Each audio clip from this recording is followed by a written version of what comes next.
আরজিকর ধর্ষণ খুন মামলায় সোমবার ও মঙ্গলবার সিবিআই কলকাতা পুলিশের ১১ জন পুলিশ আধিকারিককে তলব করেছে। এই তালিকায় রয়েছেন গত ৯ আগস্ট ঘটনার দিন কর্তব্যে থাকা টালা থানার একাধিক পুলিশ আধিকারিকও। এদিকে সোমবার দুপুরে আচমকাই সিজিও কমপ্লেক্সে এসে পৌঁছন কলকাতা পুলিশের এক মহিলা আধিকারিক। সূত্রের খবর, টালা থানার এক মহিলা আধিকারিক বেশ কিছু নথি নিয়ে সিবিআই দপ্তরে হাজিরা দিলেন এদিন, কিন্তু তার পরিচয় নিয়ে বিশদে কিছু জানা যায়নি এখনো। তরুণী চিকিৎসক খুন ও ধর্ষণ মামলায় সোমবার ও মঙ্গলবার সিবিআই মোট ১১ জনকে তলব করেছিল।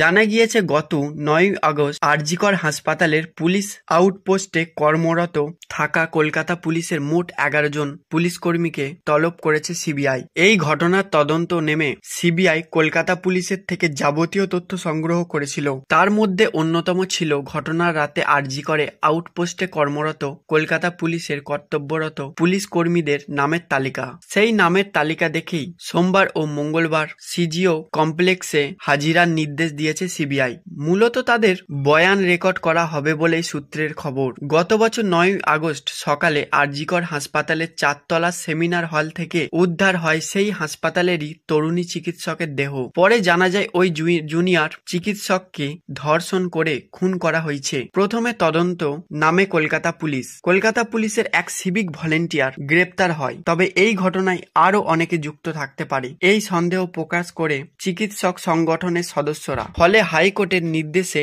এরপরেই এই ঘটনার তদন্তভার চলে যায় সিবিআই এর হাতে।